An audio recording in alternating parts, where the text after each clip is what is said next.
I'm just more and more impressed with Beaumaire. And dude, he is so young. Like people forget this isn't his fifth, sixth, seventh year in the class or in the pro ranks. This dude, and he's not even like was an amateur phenom or nothing. You know, this guy looks like he just figured out that he deserves to be up there. He deserves to be at the front, and he's not letting anything slow him down. Not Deegan's words, not the pressure, and he's riding like a Dungy, just with that confidence and that I should be here. And it's so refreshing to see that in this class, man, because it's a lot of rookies, a lot of kids are making mistakes. There's a lot of people who are tenured in the sport for that long, and I'm constantly impressed by the way that he rides. And is there one or two things that you could pull from some of the top 450 guys that you can see that Juju's exhibiting like week in week out? Like what are some similarities? Like who would you liken him to this early in his career? Kind of feels like a more aggressive, flashy riding style version of like a Dungy, in the sense of like he just Yep. sort of, I get the vibe that he's going to be the guy that's just there all the They time. all the that's that. Yep, we're thinking the same Yeah. thing. Yep. Doesn't get pulled into the drama.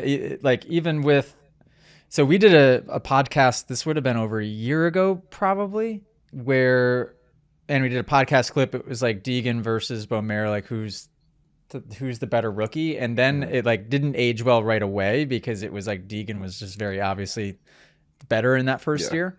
And now it's really interesting to me. Like in the heat race, was it the heat race, right, where Deegan caught up and just stuffs him in the corner, like completely unnecessary. Like there was just that was a statement, kind of like Yes. Yeah. that was an obvious statement move. The look back was like, come on, did you have to? And Beaumaire, is that how you say it? Beaumaire? Beaumaire, yeah. No reaction, so it seemed, at all.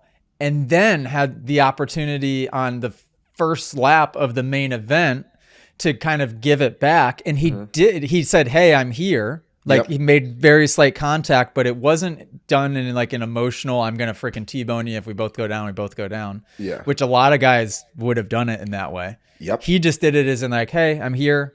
Yep. Did it like, so he didn't endanger himself or didn't do anything stupid. Yeah. Just calculated. Yes. Really, really calculated. And Smart. I wonder, like last week we made up Cole Davies' entire backstory. I wonder what his, We really did. I wonder what his, parents are like, and kind of what, I know he was he was good on jet skis, but it's like, I want to know, I'd be so curious to know more about that background Yeah.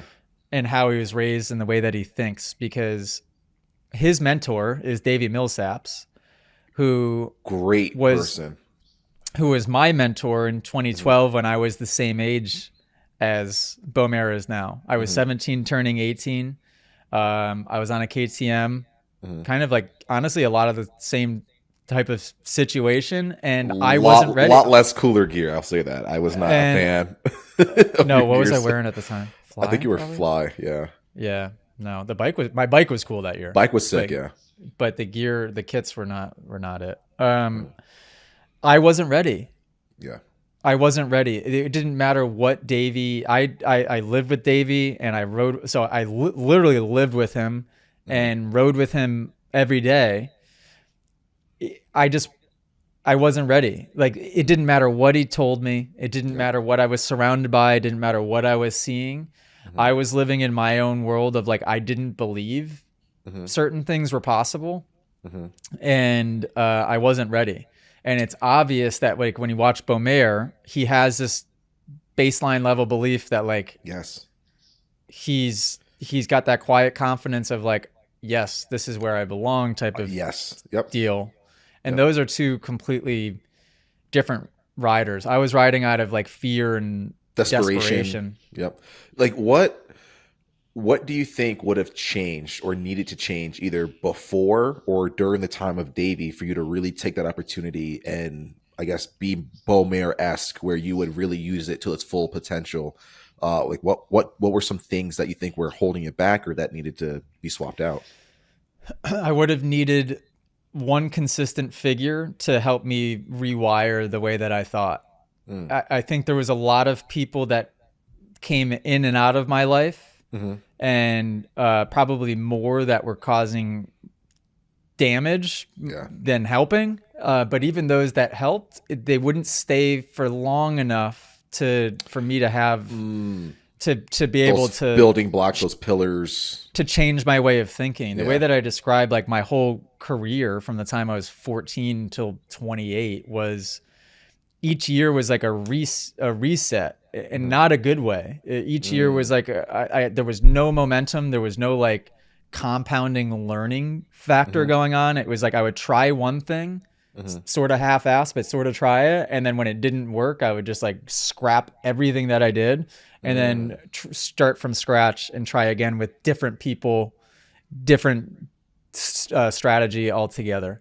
And so like when I stumbled upon Davey when I was 17 turning 18, and he was amazing because he was at the peak of, he was teammates with James Stewart. He was on the podium every weekend. Yep. He was on the podium, like he was killing it, and he was taking the time to not only do all of this for free for me, let me ride at his house for free, train with him in like a very private environment. I can't remember exactly, but I want to say it was literally just him and I.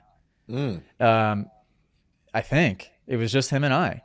And he tried and tried and tried, even though he was right in the peak of his career. And I wasn't getting it. I would love to have him on the podcast and talk with him for a while about it, because I know he was just literally pulling his hair out like just because he was able to, and he spent enough time around me to like see that I had the potential, a lot of the pieces in place. Yep. Yeah, but mentally I didn't get it. I didn't get it. If you guys enjoyed this podcast clip and you want to listen to full episodes, you can do so on Spotify and Apple Music. If you want to send in your own video submission, you can join us in the Moto Academy family inside of the Moto Academy app by just going to themotoacademy.com. That's also where you can sign up for a class. Okay, guys, see you next episode.